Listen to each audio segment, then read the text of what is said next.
¿Qué tal? Bienvenidos, muy bienvenidos. Comenzamos el resumen aquí en la Cámara de Diputados, en Diputados TV. Estos son los temas de hoy.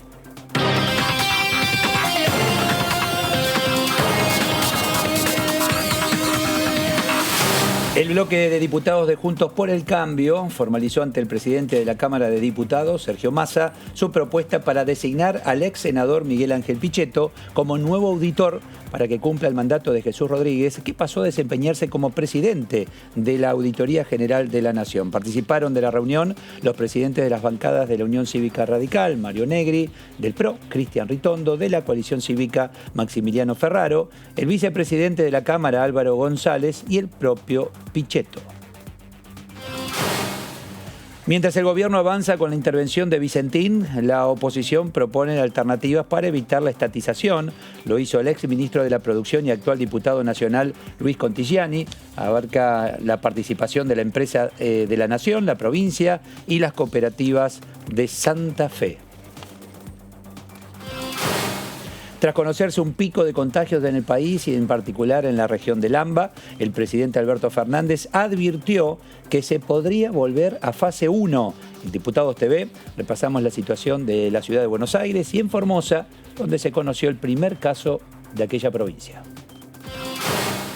Los sindicatos que controlan la CGT comenzaron a evaluar medidas para una salida ordenada de la pandemia y entre sus prioridades está la regulación del teletrabajo. Así lo plantearon sus referentes en una reunión con Sergio Massa en la Cámara de Diputados. Asistieron hasta el Salón de Honor Héctor Daer, José Luis Ginchieri de Obras Sanitarias, Carlos Acuña de Estaciones de Servicio, Andrés Rodríguez de UPCN.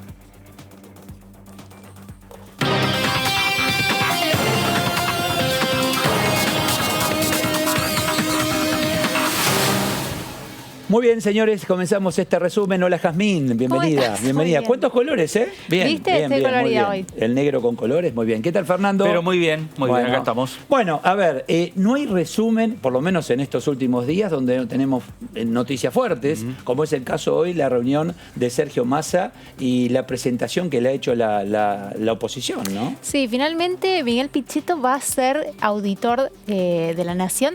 El ex compañero de fórmula de Mauricio Macri.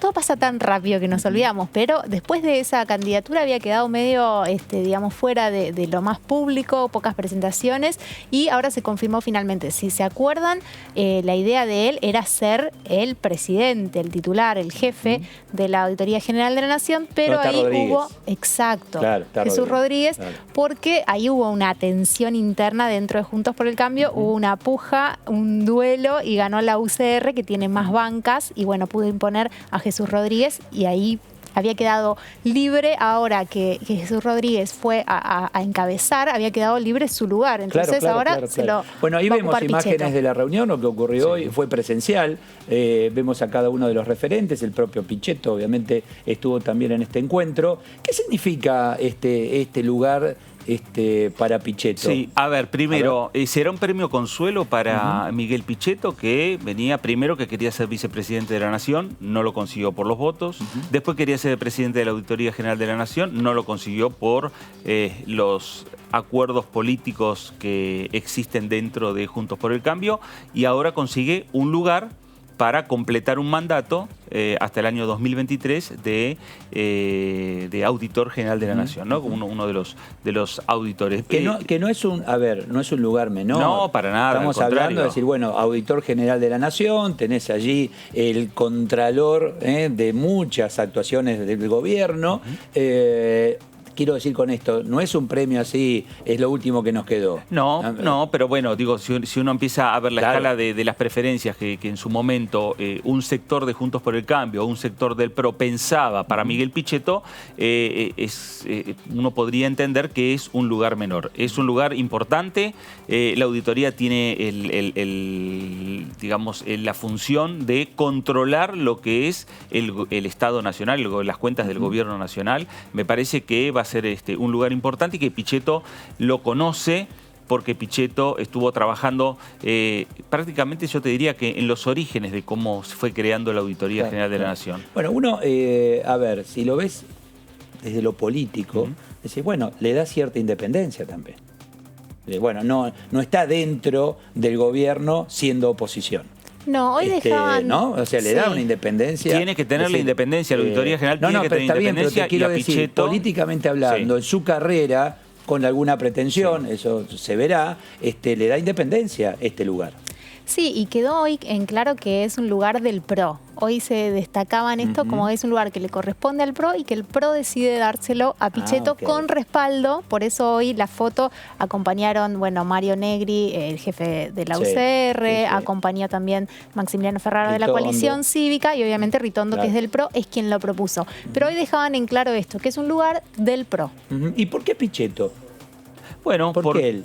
Porque Pichetto fue el hombre primero que se jugó por completo por Mauricio Macri, por el proyecto reeleccionista de Mauricio Macri. Fue el hombre que tomó la decisión de romper con su trabajo de años en el Partido Justicialista para ser el candidato del oficialismo de entonces, buscando la reelección del presidente Mauricio Macri. Entonces, en pos de eso, fue que el PRO pretendía entregarle después, concluida la elección y viendo los resultados, de darle como premio grande, premio mayor, el cargo de Auditor General de la Nación, el presidente de la Auditoría General de la Nación. Es ahí donde empiezan las diferencias con el radicalismo y es ahí donde gana, digamos, esa pulseada el radicalismo con Jesús Rodríguez.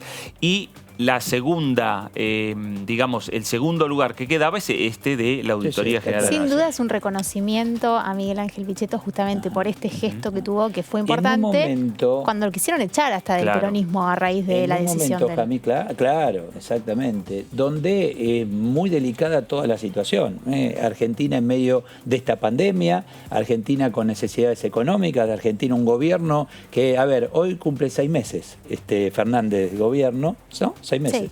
Que tuvo más pandemia que otra cosa, y esto significa tener cintura, esto significa mucho DNU, esto significa pasar mucho por el Congreso, esto significa que necesitas una auditoría. Y no cabe duda que Miguel Ángel Pichetto es una persona que conoce el Estado y conoce, digo, pasó por muchos gobiernos, estuvo cerca del poder siempre, sabe cómo se maneja, digamos, en ese sentido hay que reconocer que tiene mucha experiencia, ¿no? Sí, en el Congreso, en senador, mucho, ¿no? ¿Y qué imaginan en esa reunión? ¿Qué pasa? ¿Qué se dice? Bueno, suerte, qué bueno que vas a ocupar este lugar. ¿Qué se dice? Sí, yo creo que habrán contado alguna anécdota, habrán contado alguna qué es lo que están haciendo en este momento desde el punto de vista político, porque Pichetto, después de dejar su banca como senador, no tuvo actividad política hasta el día de hoy, que lo vimos en la presidencia de la Cámara de Diputados de la Nación, ahí esa reunión con el presidente Sergio Massa. Me parece que las expectativas en torno al trabajo que va a hacer Pichetto, me parece que va a ser importante, va a ser un hombre importante, y además llega en el momento en el cual Juntos por el Cambio, ¿qué es lo que está diciéndole al gobierno nacional? Principalmente a Alberto Fernández y al jefe de gabinete Santiago Cafiero. Ustedes están utilizando superpoderes para modificar lo que son partidas presupuestarias más allá de lo que le marca la propia Ley de Entidades Financieras. Entonces, llega con estas denuncias, podríamos decir entre comillas, no denuncias que hace la oposición al oficialismo. De esa manera llega Pichetto a la Auditoría General. A ver, con el Pichetto hasta hoy, donde era voz de discusión y de planteos, etcétera, siendo auditor. ¿Puede seguir con la misma línea? ¿Puede seguir con una exposición mediática? ¿O ya tiene que, bueno, ubicate.com? Yo creo que la personalidad de Pichetto y ubicarse... Lo va a hacer. Sí, él es una persona que habla y todo lo que dice siempre es fuerte y no teme de decir cosas políticamente incorrectas. Digo porque se vienen momentos políticos fuertes. A ver, vamos a salir, en algún momento vamos a salir de esta cuarentena, 2021, 2023. Bueno, Pichetto fue uno de los primeros que empezó a insistir que la cuarentena no podía ser eterna hace... Desde el día cero. Desde que empezó, más o menos. La primera o la segunda vez que se fue renovando la cuarentena, él empezó como, bueno, atención, no podemos vivir en cuarentena. Y incluso le habían pedido... El tema económico haciendo foco. Digo, es una persona que va marcando la cancha. Hoy la reunión que se hizo realmente fue una presentación formal, porque la carta en sí, Ritondo ya la había mandado la semana pasada, pero hoy fue una presentación formal con justamente el respaldo de Todos Juntos por el Cambio, como para atenuar cualquier conflicto. Y donde se hizo la presentación en sociedad también, claro, ¿no? se hizo la presentación en sociedad. Y bueno, ahora lo que queda es también otro trámite legislativo, que es que pase por el cuerpo, aunque no, digamos, no se puede rechazar. Sí. Al ser un cargo que le corresponde a la oposición, el oficialismo no es que lo puede bloquear, ni mucho menos. Sí, algunos están señalando que puede haber gestos en el recinto de la Cámara de Diputados. ¿Y los gestos cuáles pueden ser? Ausencia de muchos diputados a la hora de tener que discutir y de votar digamos, el pliego, la designación de Miguel Pichetto. Y otros, desde el Frente de Todos, dicen que podría existir la posibilidad que el Frente de Todos diga, nosotros la verdad que no lo queremos a Pichetto, pero tampoco lo vamos a cuestionar ni vamos a impedir su designación. Nos vamos a abstener. ¿Quién toma la decisión acá? Me parece que la puede tomar el presidente del bloque en conjunto con su bloque. Estamos hablando de Máximo Kirchner con la conducción del bloque del Frente de Todos. Es una estrategia y es como la reunión de hoy. Bien dice Jazmín, ya Ritondo había mandado la nota. Ya el Congreso y Sergio Massa ya estaban enterados de cuál era el nombre y el hombre que la oposición quiere para el cargo de auditor general de la Nación. Pero la reunión de hoy también era marcar un hecho político, y el hecho político trasciende porque estamos hablando de esta reunión en el Congreso Nacional, en la presidencia de la Cámara. Y el otro hecho político que yo les estoy señalando puede darlo la oposición, el oficialismo, digamos, poniendo una abstención, ¿no? Está bien. Bueno, por supuesto, vamos a seguir con este tema, pero en este resumen, como lo hacemos cada día, hay otros temas, y el tema de la semana tiene que ver con la intervención a la empresa agroexportadora Vicentín y el proyecto de ley que tiene que ver con expropiar directamente Vicentín, que no está bien claro a ver qué unidad de negocio de Vicentín. Vicentín es, a ver, un conglomerado, ahí tenés muchas unidades, es decir, bueno, a ver por dónde irán. En principio tiene que ver con la intervención, con todo lo que eso significó desde que se conoció la noticia a la fecha.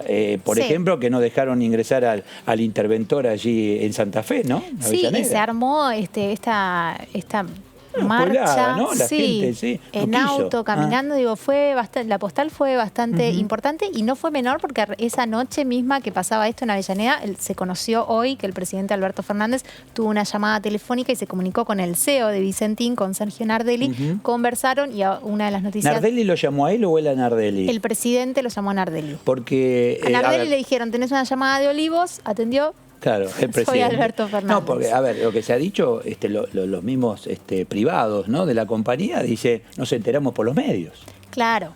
Por eso ellos habían salido muy fuerte, habían salido muy fuerte a denunciar esto de que se habían enterado por los medios. Hubo esta llamada, incluso empezaron a surgir rumores de una posible marcha atrás en esta decisión, que desde la Casa de Rosada señalan que no. Es que, a ver, vos hablás con constitucionalistas y te dicen, es anticonstitucional lo que se hizo.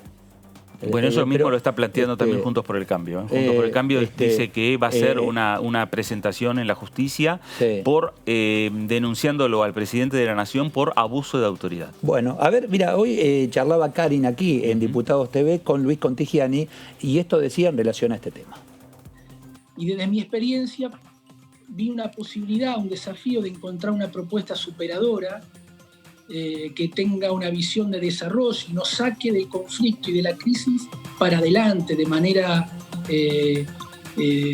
firme y con todos adentro. Concretamente estoy proponiendo el armado de un consorcio Corporación Agroindustrial Exportadora de Santa Fe, integrado por 3 patas. La primera, este consorcio es público-privado, es una sociedad anónima, una SAPEN, eso lo tenemos que estamos viendo la definición jurídica de la persona, pero pongamos una sociedad anónima con participación mayoritaria del gobierno nacional a través de YPF Agro, que es el interlocutor que puso en la mesa de negociaciones, que con toda legitimidad se puede quedar con los activos y acciones de Vicentín por todo el concepto de deuda que tiene la empresa con la Nación, recuperando hasta el último peso. Bien. Entonces ahí tenemos en esa relación, fusión Vicentín YPF Agro, un actor fundamental de esta corporación y consorcio en esta sociedad anónima. El segundo actor que estoy proponiendo que aparezca, porque es clave, es el gobierno de Santa Fe dentro de esta sociedad anónima a través de un instrumento brazo que disponga la provincia, que sea parte y dueña de acciones de esta futura sociedad anónima o consorcio, y que esas acciones sean cedidas por el gobierno nacional vía YPF Agro a partir de la deuda que todos sabemos que tiene la nación con el gobierno de Santa Fe, una deuda multimillonaria. Bueno, parte de esa deuda sería cedida en acciones y Santa Fe podría entrar en ese consorcio. Y el tercer actor que estamos convocando para este instrumento es al sector cooperativo, que ustedes saben que sector cooperativo exportador, que ustedes saben que en la provincia de Santa Fe es un instrumento muy vigoroso, muy importante, muy fuerte en la historia y en el presente de la vida económica y social de Santa Fe. Bueno, hay cantidad de instrumentos. A ver, por ejemplo, según se dice ahora, tenías compañías, incluso algunas reconocidas, que estaban dispuestas a hacerse cargo de la deuda de Vicentín. Es decir, bueno, yo soy interesado en. O sea, ahí es donde... Y ahí es donde sale el gobierno, dice, bueno, pero la deuda para con el Estado argentino es importante, entonces, bueno, son deudores, vamos por eso también, y ahí es donde justifican el hecho, en principio, de la intervención. Yo insisto con esto, los constitucionalistas te dicen, están cometiendo una falta. Claro. Y no es un detalle menor. Mira, hoy se conoció por las redes sociales un comunicado del expresidente de la Nación, Eduardo Duhalde, que dijo: quiero felicitar anticipadamente al gobierno nacional. Estoy seguro que en el día de mañana solucionará el conflicto generado en torno a la empresa Vicentín. Lo arroba al presidente Alberto Fernández. ¿Esto por qué? Porque mañana hay una reunión entre el presidente de la Nación. Ahora, ¿el conflicto? ¿Dónde está el conflicto? Titular. Porque hasta ahora, ¿cuál es el conflicto? Bueno, saber bien cuál era la situación. Habrá que ver por qué no podía entrar en el interventor. Porque hay que ver si esto avanza en definitiva, ¿no? Es decir, bueno, mandaron el interventor. Lo tengo a Pablo Torello, diputado por el PRO. Diputado Eduardo Serenellini, ¿cómo le va? Gracias por atendernos. Buenas noches, Eduardo. Buenas noches a todos. Digo, en principio es un tema entre privados que aparentemente podía llegar a tener alguna solución. Vicentín y algunas compañías que tenían intenciones de ingresar, y ahí es donde aparece sorpresivamente el gobierno nacional.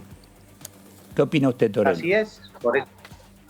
Pero yo opino exactamente igual, o sea, no es que opine, eso es una realidad. Había varios interesados en Vicentín y de buenas a primeras el presidente o el gobierno, no sé cómo quieran llamarlo, toma una decisión que desde nuestro punto de vista, por eso fuimos a la justicia, es una injerencia del Poder Ejecutivo sobre el Poder Judicial. Está trabajando un juez sobre un concurso y se mete el Ejecutivo y hace lo que quiere. No, eso lo dice la Constitución, que no se puede. O sea que, a ver, con la justicia de por medio, ¿puede ser que esto no avance en principio? No debería avanzar. Si vivimos en un país, en una república, en un país sujeto de derecho, no debería avanzar. Porque si con ese concepto, cualquier empresa que entre en convocatoria, el Estado simplemente con un decreto decide que la interviene y la expropia, ¿no? Bueno, acá lo que ellos argumentan no es solo una empresa de convocatoria de acreedores, sino que es importante acreedor justamente el Estado, ¿no? Es un acreedor más. Estamos en el acreedor de derecho, porque si es por eso, entonces no tengamos bancos oficiales. Nadie puede trabajar con banco oficial, porque toda persona que trabaje con un banco oficial va a ser pasible de ser expropiado. Disparate. Un disparate. Diputado Torello, Fernando Fraquelli saluda, buenas noches. Consultarlo, ¿habló este tema con diputados del oficialismo respecto a si le daban alguna explicación por qué se tomó esta decisión, esta medida?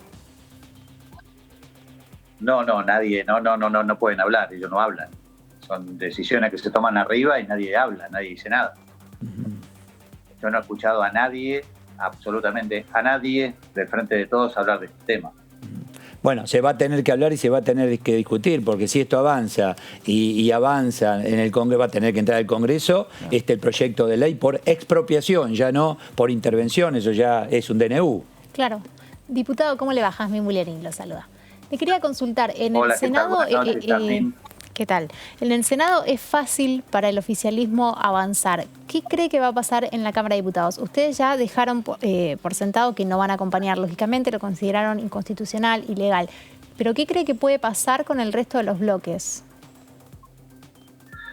Bueno, eso habrá que ir viendo cómo se desarrolla un poco los acontecimientos, ¿no es cierto? Ahora ya esta noche ya hay una versión de que, bueno, que en fin no sería expropiación, que habría un principio de acuerdo. No tenemos precisiones, por lo tanto, mucho no puedo decirles, pero hay que esperar que pase un poco, tiene que pasar por Senado, como dice usted, y si llega a ir a diputados, yo creo que lo va a parar la justicia antes, de que no tiene mucho sentido, yo creo que la justicia va a intervenir, o espero que la justicia intervenga, porque es un tema importante,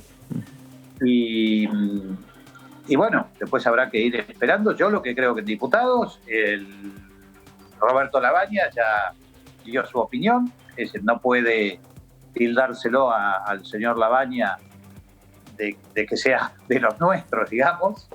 Dijo que no le parecía bien, que era muy, muy malo lo que estaban haciendo. Bueno, y después veremos cómo sigue el resto de la oposición. Ahora, bueno, pero que lo diga Labaña tampoco tiene demasiadas funciones como para decir más que un peso en cuanto al pasado presente, no mucho más que eso. Ahora cuénteme, ¿qué interpreta por soberanía alimentaria que apareció también en medio de toda esta presentación? Parte del verso de siempre.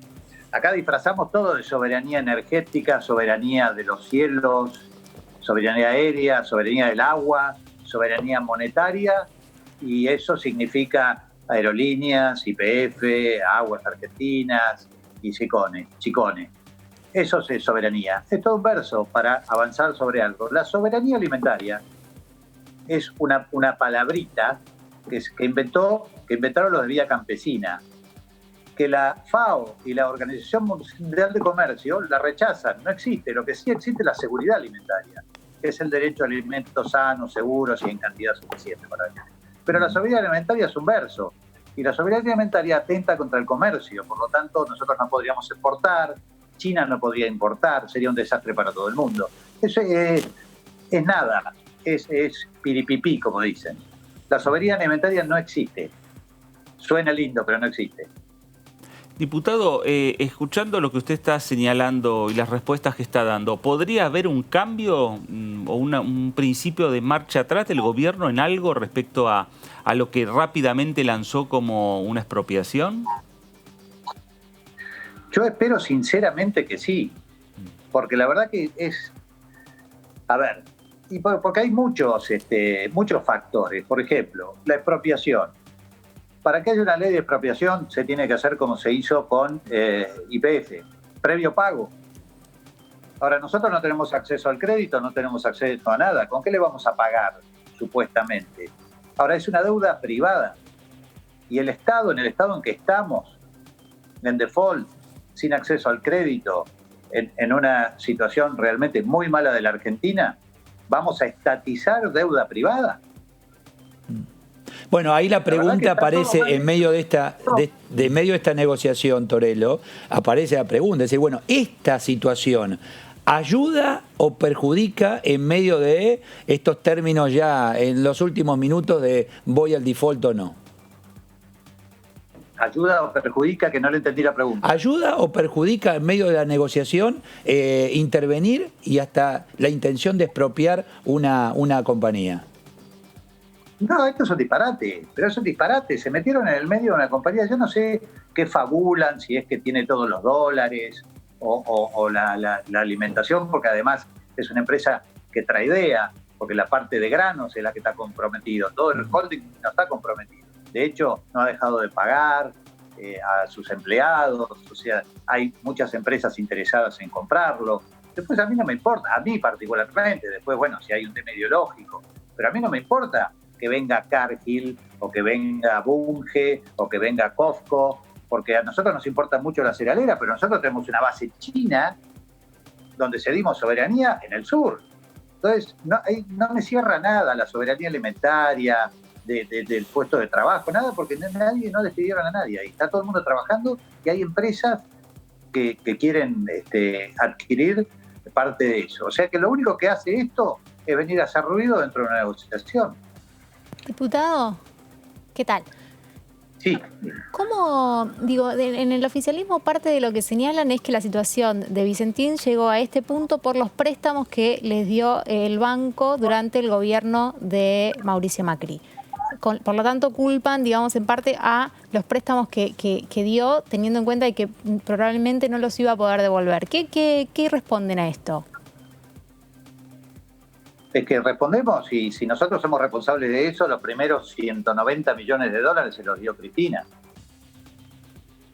Es como la deuda, es como el circo de la deuda, es lo que dicen siempre la deuda impagable, 260.000 millones de dólares de la deuda impagable que dice el kirchnerismo, el Frente de Todos hoy, lo generaron ellos entregaron un país con 260.000 y también entregaron en ese caso un Vicentín con una deuda ya de casi 200 millones de dólares. Y la realidad es que el lío viene en agosto, que lo vuelve a hacer el Frente de Todos cuando gana, y los mercados obviamente desconfían de todo lo que va a hacer esta gente, que aparentemente han tenido razón los mercados, porque lo que vinieron a hacer es cada vez participar más y jorobar más a la actividad privada. Usted de lo que piensa, Torello, bueno, a partir de esto, porque también la pregunta, digo, ¿cuál es la intención? Si del conglomerado solo se quedan con el tema granos que se exportan para alimentar cerdos a los chinos, o vaya a saber para qué. ¿Cuál es la intención? ¿De lo que piensa, vamos a Venezuela, vamos a Cuba?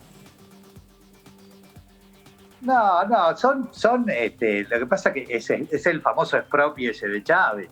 Ahora, a mí no me preocupa si es Vicentín o llámese como se llame. A mí lo que me preocupa es que el Poder Ejecutivo, en cabeza del presidente, interviene, manda una intervención a una empresa donde hay un juez actuando. O sea, es una injerencia del Ejecutivo sobre el judicial. Y eso es lo que es el gran disparate de todo esto. Porque entonces, volvemos a repetir, sobre eso, el jefe de gabinete dijo, tranquilos, que no vamos a expropiar todas las empresas. Lo dijo, ustedes lo saben. Entonces, ¿qué son los mensajes que están mandando? Toda la gente, en general, que no sabe, no sé si están escuchando el cacerolazo contra Vicentín, pero acá me cuesta a veces escucharlos, pero la realidad es esa. Más que contra Vicentín, contra la intervención y expropiación, ¿no? El cacerolazo. Perdón, contra Vicentín, claro. Por el asunto de Vicentín, perdón. Está bien. Ahora, diputado, está bien. No, le quería consultar. Dentro del tema de la comisión, ¿no?, de agroindustria y demás, que siempre van tratando esos temas, ¿en qué puede afectar al sector esta decisión? ¿En qué puede afectar al sector? Y bueno, por ejemplo, que entre el Estado, en el caso de que el Estado juegue de manera desleal. Si hay algún mercado que es limpio, que es transparente y que es, le diría, bastante puro, es el mercado de granos. Y que venga un actor a decir que le va a dar mejor precio, a mí el tipo que me dice, yo soy productor agropecuario, y el tipo que me promete que me va a dar mejor precio, que es tanto mejor, yo ese tipo le desconfío. Porque a la larga o a la corta, algo me va a hacer. Acá hay un negocio donde todo el mundo le cuesta ganar, cuestan los márgenes, cuesta todo. Y ese famoso cuco de las exportadoras y qué sé yo, eso, si es que son cuco, es falencia del Estado en los controles. Porque el Estado se creó justamente para equilibrar a los grandes con los chicos. Y si no lo hacen y dicen que son malos, entonces que renochen y se vayan porque no los pueden dominar. Torello, muchísimas gracias por estos minutos, muy amable, muchas gracias. Bueno, saludo a la mesa y muchas gracias a ustedes. Gracias a usted. Después hay que ver si, les cuento que en este momento hay cacerolazos en relación al tema, como bien lo decía Torello, en distintas zonas de la República Argentina. Ahora, ¿qué Argentina, debate ¿no? ese va a venir? Más allá que diputados va a, digamos, a tomar la posta que va a dejar el Senado, con una mayoría importante del Frente de Todos, con una discusión que se vaya dando en el Congreso Nacional, que se va a iniciar, la Cámara de Origen va a ser el Senado de la Nación, pero lo cierto es que va a haber un debate fuerte, un debate muy caliente, de mucha confrontación y enfrentamientos entre el oficialismo y la oposición aquí en la Cámara de Diputados. Y hay que, entender que esto, sos agroexportador, en el caso de Vicentín, esta unidad de negocios. si los productores te venden, vos vas a tener para exportar. Que ver si están de acuerdo en venderte. Porque tienen otras opciones, son 6. Es una de las 6 importantes, pero hay que ver si el productor te vende, y que avance esto, para vos a su vez poder exportar, ¿no? Hay que ver si eso ocurre. Bueno, quiero saludar a Carlos Selva, de Frente de Todos. Diputado, ¿cómo le va? Eduardo Serenellini. Hola Eduardo, buenas noches. Buenas noches al equipo ahí, toda la mesa. Muchas gracias. A la audiencia, ¿cómo les va? Bien, muy bien. El tema está sobre la mesa, el tema Vicentín, proyectos alternativos. Bueno, queremos escucharlo a usted. Bueno, yo creo que hay una composición de una inercia con respecto a los primeros anuncios, y creo que hoy mismo, a esta altura de mañana, creo que se va a producir una reunión sumamente importante del presidente con el CEO de Vicentín, como para ir marcando algunos lineamientos que todavía no son los definitivos, me parece a mí, por lo menos, pero no puedo, más allá de esta consideración, que es una opinión, esto no es información. La única información real es que va a haber una reunión del CEO del grupo con el presidente de la Nación. De hecho, el presidente ha postergado su agenda que tenía prevista en el norte argentino por esa misma reunión, dándole la magnitud y la importancia que el tema evidentemente tiene. Pero creo que hay un análisis que no se puede abstraer la definición, y en eso uno puede llegar a entender la incomodidad de muchos de los sectores de la oposición, que si empezáramos a hablar como si la película empezó ayer, o cuando tomó en estado de evidencia una decisión política que, por lo menos para muchos, es casi estratégica, más allá de cómo termine la discusión o el camino que se vaya a instrumentar para lograr esto. Lo cierto es que era una empresa que venía con un endeudamiento, con un desfinanciamiento muy importante, que no es razonable para una empresa de ese rubro, primero que nada, con consecuencias sobre el desarrollo de las economías regionales de una provincia, principalmente Santa Fe y provincias aledañas, y con algunas discusiones que realmente sabemos. Y cuando yo hablo de la oposición, no es porque digamos quién es el que más tiene la culpa o el que menos la tiene, si lo quisiéramos llevar a los antagonismos, sino porque realmente ha habido un montón de situaciones que se van a esclarecer por otra vía, no por la intervención de la empresa o los pasos posteriores que se vayan a dar, sino porque realmente, todos sabemos, ya es público, que fue el mayor aportante a la campaña del expresidente Macri, y que los créditos que se otorgaron en favor de la empresa fueron en un momento donde la empresa ya estaba en cesantía de pago, en incumplimientos con los compromisos fiscales que debía afrontar, y va a haber funcionarios que tienen que ver con el gobierno anterior, en el Banco Nación y algunos otros articuladores de esas gestiones que se hicieron, que terminaron con un préstamo importantísimo de un Banco Nación que no le prestaba recursos a nadie cuando las pymes se caían a pedazos. Entonces, eso pone incómodo sobremanera a la oposición. Yo digo que lo único que pretendemos es mirar que todo lo que tenga que ver con políticas de desarrollo, no pretendemos que el Estado se quede indiferente. Y en esto creo que hay una decisión muy fuerte, todavía creo que con un final abierto en la metodología, pero ya no hay duda de que nuestro gobierno, como en todas las situaciones que ha venido afrontando por consecuencias distintas, estoy refiriéndome a todo lo que ha tomado como decisión mi gobierno con respecto a lo que ha acontecido por la pandemia, nuestro gobierno se ha tratado de hacer cargo de las problemáticas de mayor... O sea, Selva, perdón, o sea, si mañana aparece otra compañía en una situación similar, con problemas para afrontar los compromisos, etcétera, ustedes verían bien que el gobierno dice, bueno, vamos también por acá, vamos a intervenir esta otra compañía, o 2, 3, 4 las que aparezcan. Yo no creo que eso esté en los planes de nadie, ni en la consideración facilista de que el camino sea ese. Lo que digo es que uno no puede analizar esta situación como si no hubiese pasado nada o como si el problema empezó ayer. Esta es la diferencia que tiene esta empresa con la connotación que esta empresa tiene para el mercado agroalimentario y agroexportador de la Argentina. Diputado Selva, ¿cómo le va? Fernando Fraquelli saluda. ¿Qué tal, Fernando? Bien, ¿podría el proyecto señalar, por ejemplo, la expropiación por un tiempo determinado y que vuelva posteriormente a buscar manos privadas, o no tendría que decir nada y ver qué pasa en el futuro? Sería una consideración personal, te juro que no tengo conocimiento. Si a usted qué le parece, si sería eso, si podría existir. Pero sería una intervención en ese caso. En ese caso sería la consideración de una intervención, yo creo. Una intervención general, digamos, con todas las consecuencias y responsabilidades que eso implica. Yo lo que me parece es que, vuelvo a repetir, está planteada la situación como un blanco o un negro, y me parece que todavía queda un camino por recorrer, pero reitero, no consideremos esto como una metodología generalizada de la política de nuestro gobierno, sino como una sí común y consecuente con atender situaciones que ponen en riesgo el futuro de la Argentina. Y el futuro de la Argentina está muy por arriba de consideraciones personales, partidarias, sectoriales.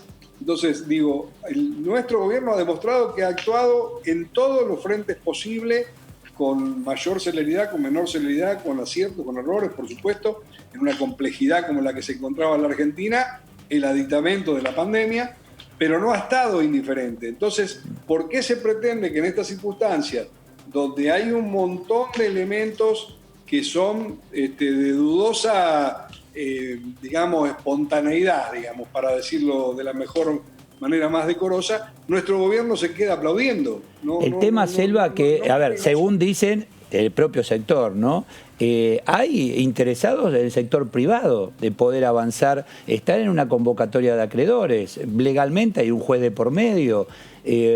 ¿Por qué intervenir? Porque recién decía, no, eso sería una intervención. No, el DNU es una intervención y el proyecto de ley una expropiación directamente. O sea que si tenés el sector privado interesado, ¿por qué avanzar? Porque la pregunta ahí que nos hacemos los comunes de la sociedad, ¿con qué el gobierno va a hacer frente a las necesidades de esta empresa?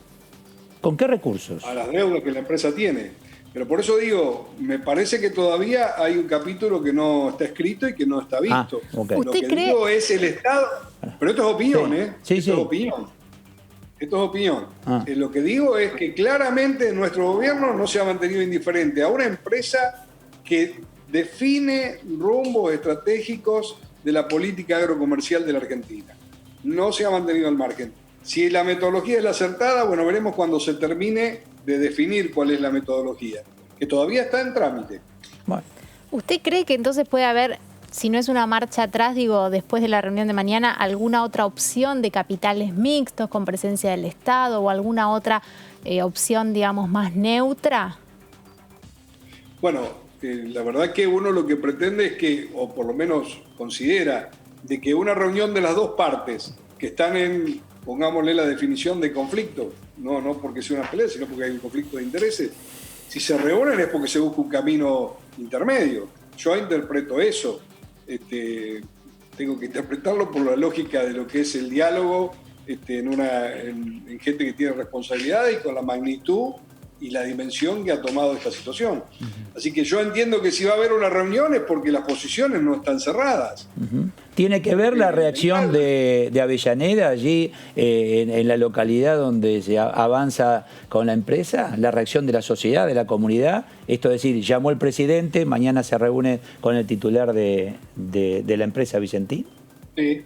¿Tiene que ver? Bueno, no, pero yo digo también... Por eso que es muy... y por ahí uno no es lo prudente que tendría que serlo, pero los temas son difíciles y uno tiene que dar expresiones de lo que piensa.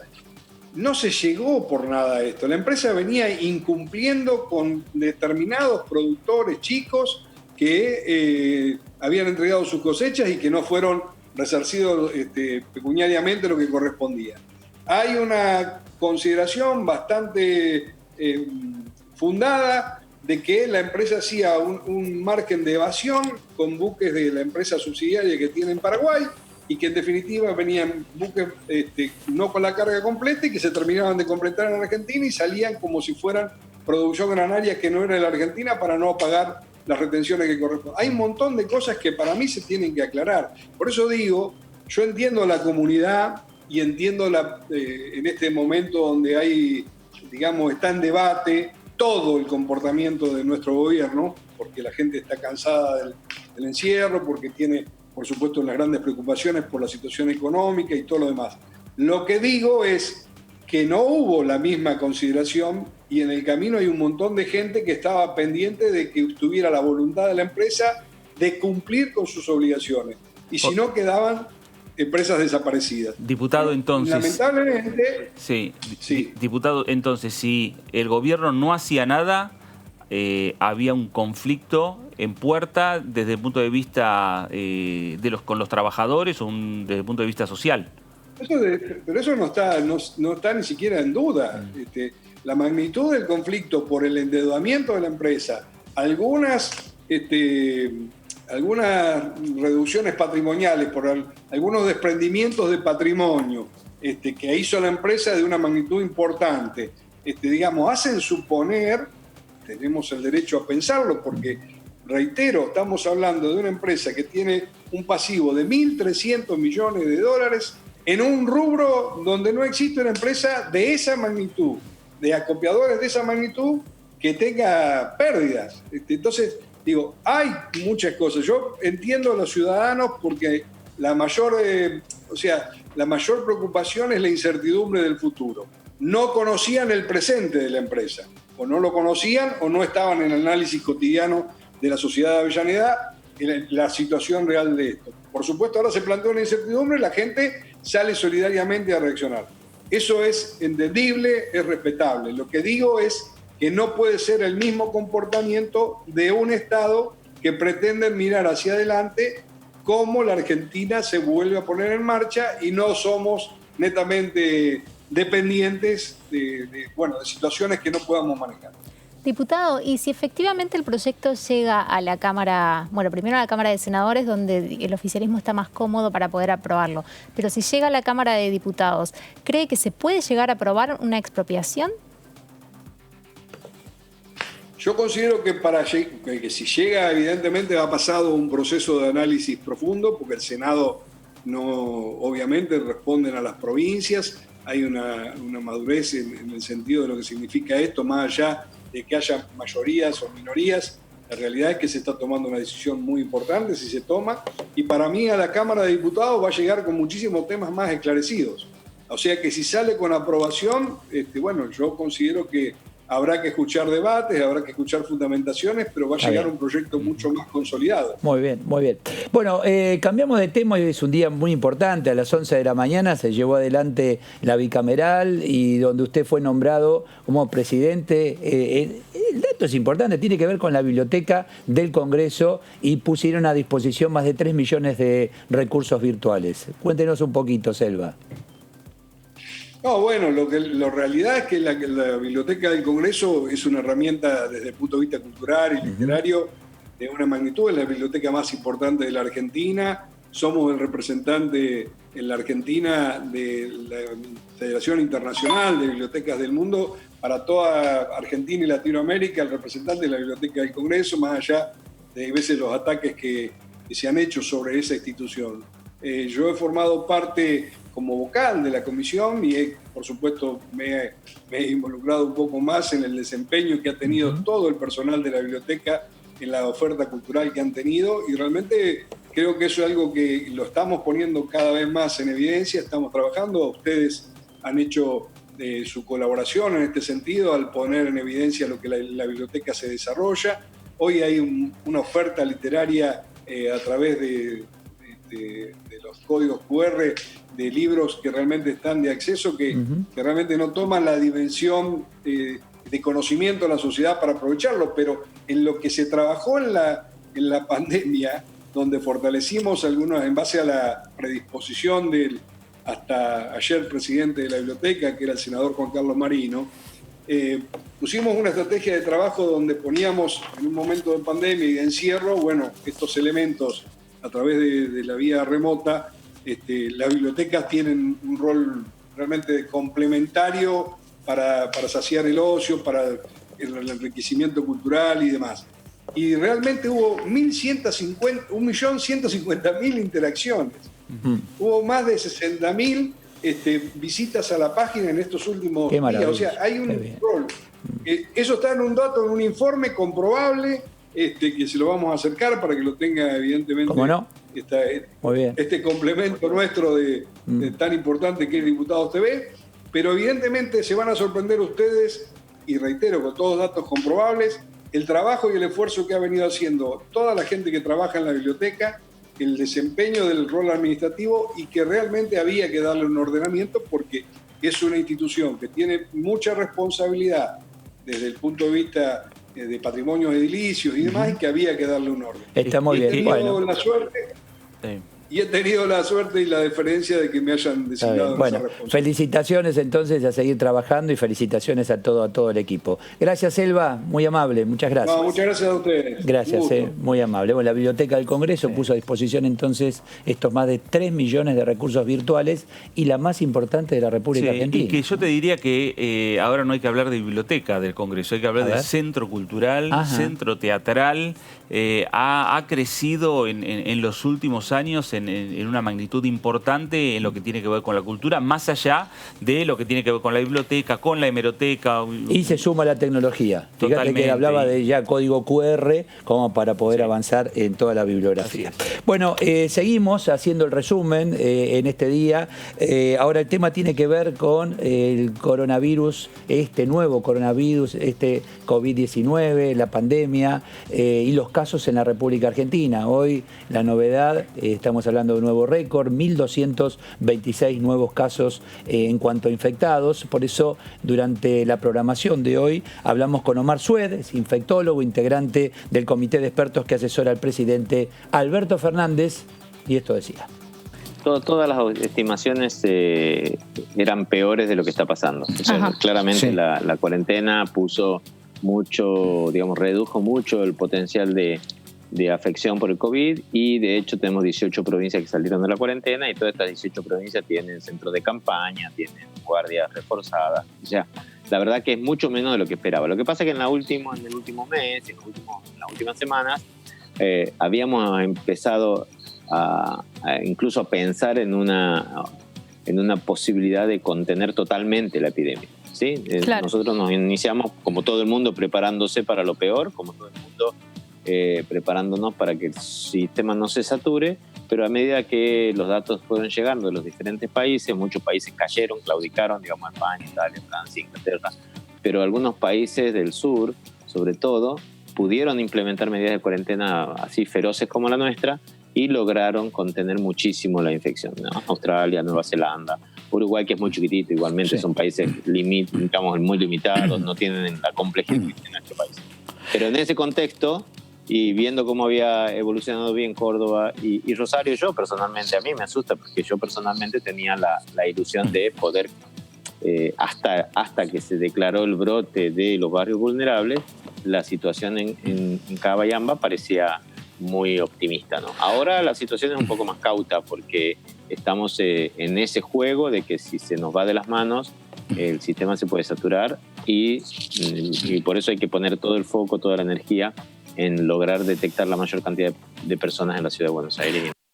Bueno, es real, se nota en las calles un poco más de cautela, se nota, por lo menos en algunas autopistas, en algunas avenidas, en el conurbano también, como que, viste, se dieron a conocer más casos, hay más testeos, al haber más testeos hay más resultados, bueno, y por otro lado estamos entrando en el invierno también. Sí, yo más de todas frío. maneras, ayer justo pasando por la cancha de River, la avenida, ¿no es Libertador? No quiero decir una burrada. Sí, qué lindo estadio ese, muy bien, pasaste por ahí, muy bien. Había una cantidad increíble realmente de runners y de gente en bici, de gente en rollers y con los perros. Digo, realmente me sorprendió la cantidad de gente movilizándose, y un poco de miedo me dio, porque si bien estaban abiertas las calles y digamos por peatonales, era mucha la gente. Bueno, ahí es donde se reaccionó gobierno nacional, gobierno de la ciudad de Buenos Aires, dice, bueno,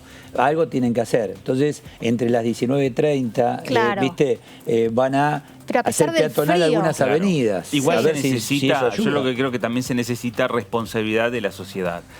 Vos como gobernante podés tomar medidas, pensar las mejores medidas para esparcimiento o para salir de lo que es una cuarentena estricta, pero necesitas que la sociedad tome también responsabilidades, porque si vos vas a un parque y ves que está lleno de gente, como pasó el día lunes, me parece que no tenés que quedarte. Hay que entender también, a ver, nosotros salimos. No, estamos acá, supuesto, salimos, sí. vamos a trabajar, volvemos a casa, venimos atrás, pero hay mucha gente que no ha salido en 80 días. Y también yo me detengo a escucharlos. Niños, adolescentes, jóvenes, adultos mayores. Sí, son 80, es la más larga del mundo.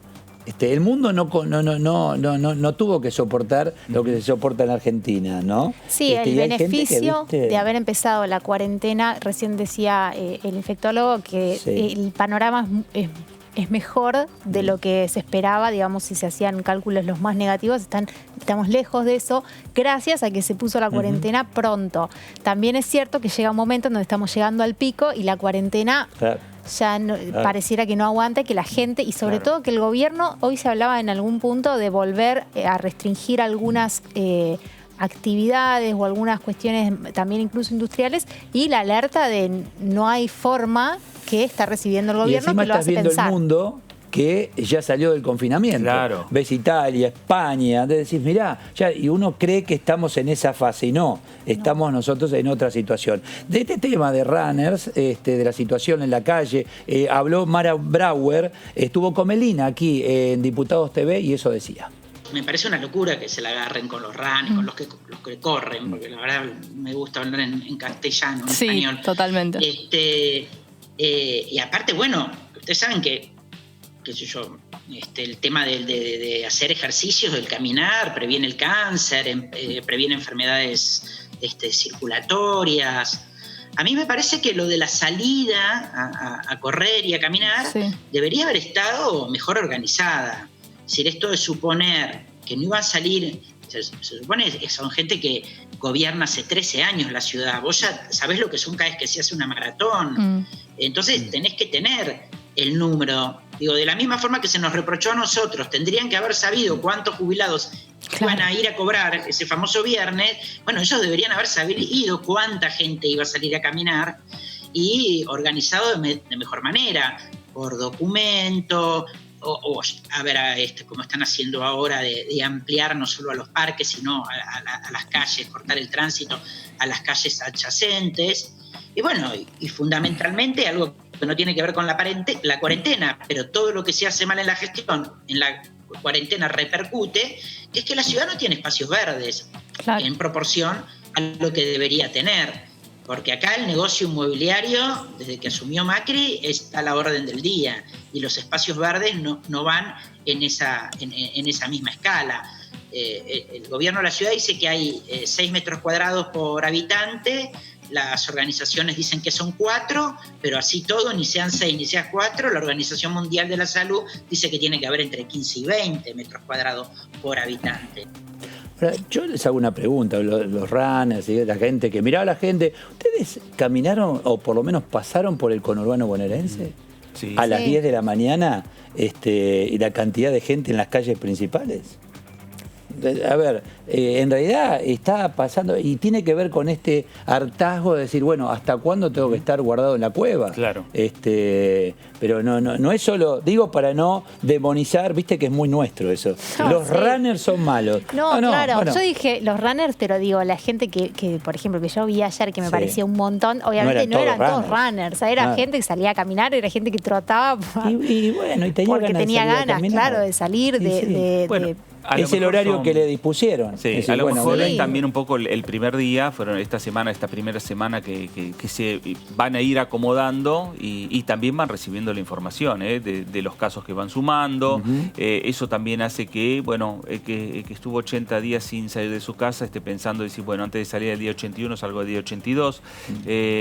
Lo mismo ha sucedido con las salidas de los padres con los chicos. El primer fin de semana aparecía un caos donde había muchos padres con chicos. Con médicos, seguramente lo hicieron, y el médico te dice, mirá que quedarte en casa guardado, no tener movimiento, psicológicamente, físicamente, no es bueno. No, claro, obvio. O sea, te estás cuidando del COVID-19 y te vas a perjudicar, ¿no? Sí, yo creo que también el cuidado extremo tiene que ver con el miedo que existe a que realmente se vaya de las manos, teniendo en cuenta que en comparación, siempre lo había dicho incluso el presidente Alberto Fernández cuando se miraban los casos de Europa, que en Europa no tienen la cantidad de barrios Villa Miseria que tenemos nosotros. No, pero hoy, perdóname, el presidente fue claro, digo porque viste que también se contradice. Dice, para los porteños les digo que no es solo el tema en las villas. Solo, no, claro. Pero en un inicio, Palermo dijo Caballito y Recoleta. Claro. Los tres barrios que concentran el 70% de los casos de la ciudad. Por eso, pero primero el miedo era ese, era que se descontrole y que realmente los recursos sanitarios no alcancen. Ahora también el miedo está puesto en la economía. Sí, claro. No solo en el tema del contagio. Digo, ahora el gobierno tiene otras aristas que está mirando con mucha preocupación. Desde el día cero tenían que haberse ocupado de ese tema económico, porque cualquier negocio, consultorio, fábrica, cerrado durante 80 días y otra que Vicentín. Bueno, la cantidad de gente hay que tener que quiebra. El tema hay que tener claro que estamos en el momento más crítico de la pandemia, estamos en el momento más crítico del coronavirus. Estos 2 meses, desde lo que va del 1 de junio al 31 de julio, son estos 2 meses de mayores picos o contagios, o donde las curvas pueden empezar a marcar realmente el sentido del virus que está en la República El tema Argentina. tiene que ver con la cantidad de casos, 1.226, que ahí es donde uno también se confunde, porque lo miramos de afuera. Es decir, más casos porque tuviste más testeos. Porque cuando tenía menos testeo había menos casos. Y otro tema que genera confusión, la Organización Mundial de la Salud. Nos dice, señores, los asintomáticos, fue esta semana, los asintomáticos no contagian. Bueno, tal vez nosotros somos asintomáticos. Claro. Y pasaron 24, 48 horas, la misma Organización Mundial de la Salud dice, bueno, es posible que los asintomáticos contagien. Bueno, lo mismo pasó con las superficies, que lo hablábamos antes del programa, que en un momento se había dicho que después de que nosotros habíamos estado desinfectando cada compra que hacíamos, que las superficies o los elementos no contagiaban. Y después dijeron, no, bueno, por ahí sí contagian. Digo, es todo tan nuevo que realmente no está tan claro. No está claro y los picos, esta semana se conoció que finalmente ahora queda una sola provincia libre de coronavirus, porque Formosa y Catamarca, que eran las 2 provincias que todavía no tenían ningún caso, ahora hay uno en Formosa. Nelly Daldobo, diputada nacional por Formosa. Gorleri. Bueno, tenés razón, vamos con Gorleri. A ver qué decía. Si nos ponemos a juzgar a los dirigentes políticos o a nuestros gobernantes con una vara demasiado estricta, me parece que no es justo. Lo digo, por supuesto que para mí Horacio Rodríguez Larreta es un excelente gobernante de la Ciudad de Buenos Aires y soy muy afín a sus decisiones, pero también respecto a Alberto Fernández y a los gobernadores provinciales. No es una situación donde haya recetas o tengamos manuales de instrucciones, sino que uno va evaluando el equilibrio tan difícil que hay que hacer entre garantizar los derechos fundamentales de los habitantes en relación a la economía, hoy absolutamente preocupante, pero con el cuidado de la vida, que está por encima de todo. Así que ese equilibrio es difícil y entiendo, celebro la decisión de Horacio de haber abierto el espacio recreativo, deportivo, porque no es menor las cuestiones que impactan sobre la salud mental. Y sin tapaboca. ¿Observaron ese detalle? O sea, podés salir a caminar, runner o no runner, sin tapaboca. Claro. ¿Te despista? A mí también me despista. Cuando voy solo tengo que usar tapaboca. Cuando hay mucha gente corriendo sin tapaboca. Y pasa que con la actividad claro, física te hace mal respirar, digamos, tu dióxido de carbono mientras estás haciendo actividad. Bueno, entonces y eso lo dijo el propio jefe de gobierno de la Ciudad de Buenos Aires, o sea que después de haber tenido alguna reunión con los especialistas, así que por algo... Entonces, ¿qué hacen muchos o hacemos? Bajás el tapaboca, te tapás la boca y destapás la nariz. Y bueno, entonces, y eso no es bueno, porque claro. en un inicio nos decían boca, nariz y ojos. Sí. ¿Te acordás? Hay que proteger boca, nariz y ojos. ¿Sabías? Por los ojos también. Entonces, y el mentón, ¿no? Para que no ingrese por ahí. Hay gente que usa la careta sin el tapaboca. Error. Tenés que usar el tapaboca y la careta. Sí. La careta es por lo que viene de frente acá. Bueno, no es fácil. Tratábamos el tema Formosa. ¿Por qué apareció este caso? A ver qué dice la diputada Daldobo. La escuchamos. La provincia tiene muy tuvo en todos los momentos y sigue teniendo estrictos protocolos para esta contingencia que tenemos a nivel mundial, ¿no es cierto? Así es que esta señora entró en un ómnibus con aproximadamente 56 pasajeros, se los controló en una localidad fronteriza, que es pasando Chaco, de nombre Mansilla, donde hay un control, donde hay puesto sanitario. Al arribar a la ciudad misma, son atendidos por la UPAP, que es la Unidad de Pronta Atención a la Contingencia o de la Contingencia. Entonces ahí están ya los especialistas, los bioquímicos, en fin, los responsables de la parte sanitaria. Les hicieron el hisopado, no a todo el pasaje, sino especialmente a aquellas personas que, según declaración jurada, venían de destinos con coronavirus en circulación comunitaria. Bueno, está claro que Capital Federal y conurbano bonaerense no es lo que ocurre en el resto de la Argentina, ¿no?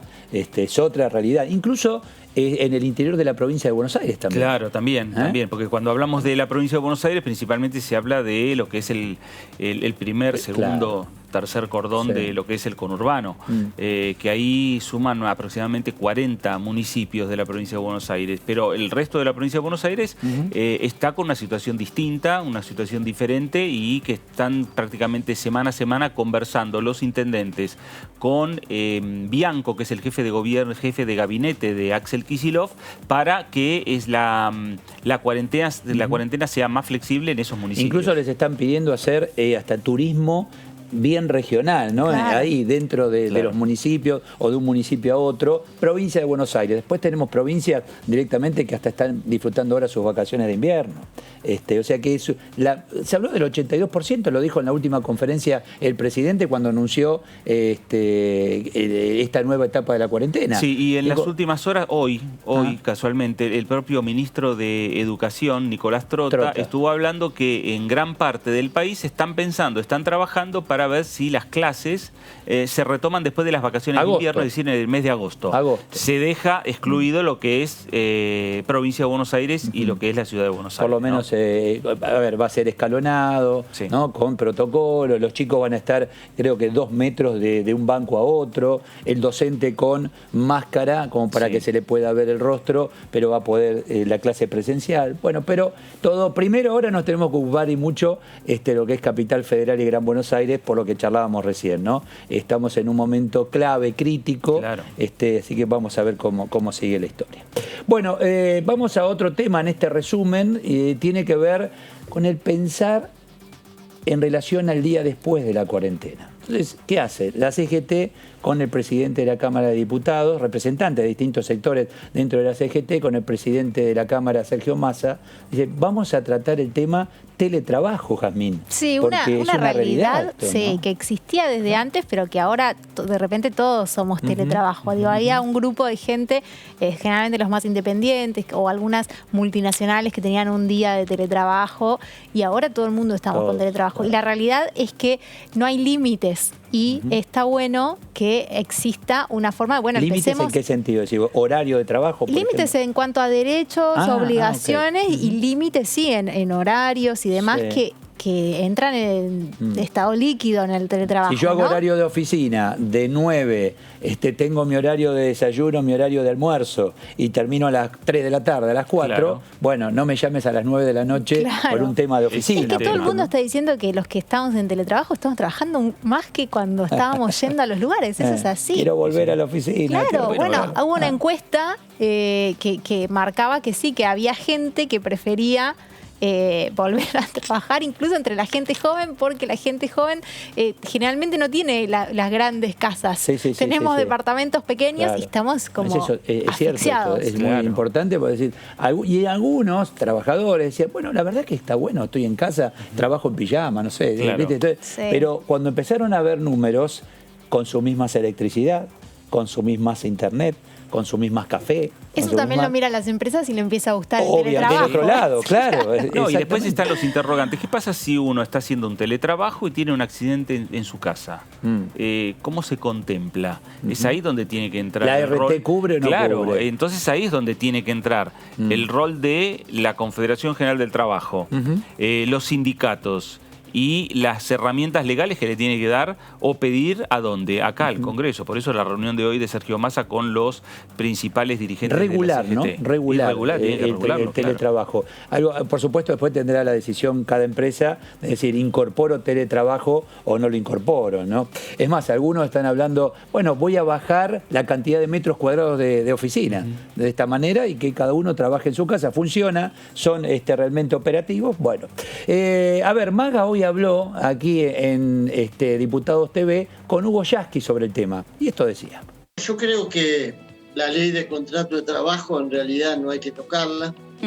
Creo que tiene que haber una ley especial para teletrabajo porque es una modalidad nueva, distinta, y que después de sentar un marco general hay que discutir en cada paritaria, cada sindicato, verá de acuerdo a la particularidad en que se desarrolla el teletrabajo, de acuerdo al tipo de tareas, cuestiones específicas en las paritarias. Pero tiene que haber una ley marco para no correr el riesgo de que los empresarios, que muchas veces suelen aprovechar los vacíos legales, de pronto quieran poner dentro de un determinado convenio que garantice menos derechos a todos los trabajadores, como lamentablemente vemos que sucede en otras actividades. Por eso creo que no es el marco adecuado la ley del conocimiento,